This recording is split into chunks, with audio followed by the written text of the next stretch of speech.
Right? You had to have at least more than 450 people did it. Immediately after this, Jezebel says, as you kill those people, you're going to be dead tomorrow. Same time. What happened to all this help? All those people? You have to wonder what in the world took place. Now, the man who just did all this, he's on the run. Immediately, he's on the run. What took place in that little bit of time? Can you imagine? The presence of God could not have been there at that moment. The strength was gone. The faith was gone. He reached inside himself and he was empty. He ran for his life. Now, there's a few examples. Time-wise, I think I'm just about out of time. But let me bring you just a couple of examples. Chapter 19. And we can wrap this up. Verse 4. It says, so he went a day's journey into the wilderness after he began to run. He sat down on a juniper tree, and he requested for himself that he might die. He had enough. You reach the point that this man is truly depressed. He must have believed he was the only one. And now Jezebel is chasing him. She's going to kill him. What happened to all those people who helped him kill all those prophets? Where did they disappear to all of a sudden? Where's Obadiah? How about the 50 in those 2 different caves, those 100 people? Where were they all at? He runs for his life. He sits down and he says, man, just take my life. I've had it. I'm sick. I'm tired. I can't go through this anymore.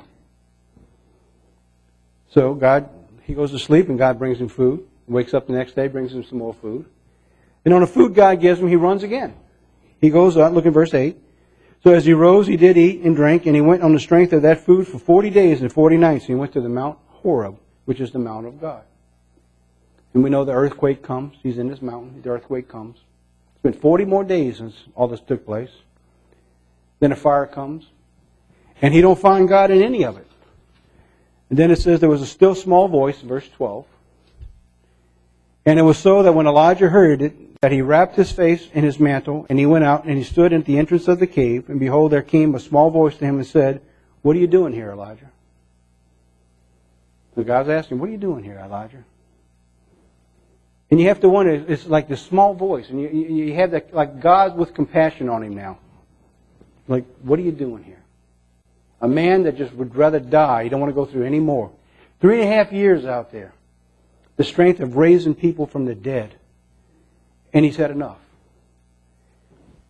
There's going to be times in the future when God says the time of the wearing down of the saints, that you and I may feel we can't go on anymore. Let me die. God's going to have the compassion to pick us up, to let us understand that we shouldn't get into those conditions, to have enough faith and trust to be able to carry us to the next step. Wherever He takes us to have the faith of that woman, to give up your last morsel of bread if necessary and trust God, so that God can bring us through to the return of Jesus Christ. So he says, what are you doing here, Elijah? And it's a quiet voice. I can't comprehend that in this voice is an anger. I feel there's a compassion in God's voice here because it's quiet. It's not in the earthquake. It's not in a fire. It's a quiet voice. What are you doing here, Elijah? And he said, I've been very jealous for the Lord, God of hosts, because the children of Israel have forsaken your covenant, have thrown down your altars, have slain your prophets by the sword. And all of that is true. None of that's not true. But then he says, and I, even I only, am left, and they seek my life to take it away. Of course, the guy could have come around and said, well, you wanted to die anyway. What's your problem? The Lord said to himself, go return in the way in the wilderness in Damascus, and when you come, must anoint Hazael to be king over Syria, and Jehu the son of Nimshi shall come and anoint to be king over Israel, and Elisha the son of Japheth, you shall anoint him to be prophet in your stead. Now, as you've had enough, God says, okay, I'm going to give you a break.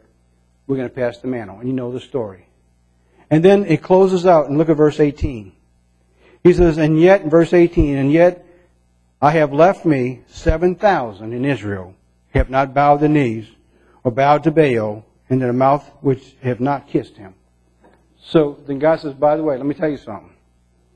I still got 7,000 others who are serving me. You're not the only one that's out there. God was merciful to him.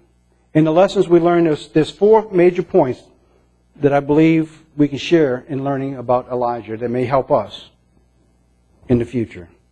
First, Elijah lost sight in his trust in God and in protection against the enemy. He lost sight of that. He had it one day, the very next day it was gone. 2, he got caught in a backlash of a great victory. He got caught in that backlash. He became prominent in himself. And when God gave him that great victory, he moved God out the way. Instead of giving God the glory, he took it. So he got caught in that backlash. 3, he became physically and emotionally exhausted. He didn't take the time to rest in God. He rested in himself. He completely wore himself out. And finally, he got lost in self-pity. God understood that. And God took the mantle and he gave it to Elijah.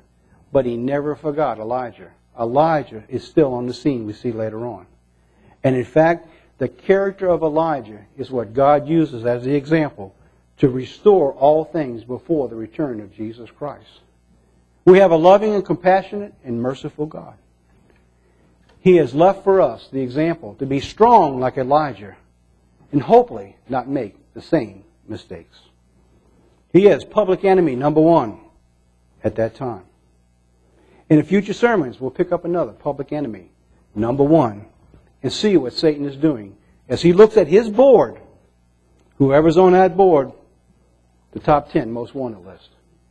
So let me close with the question, are you on that list? And if you are, he's coming after you.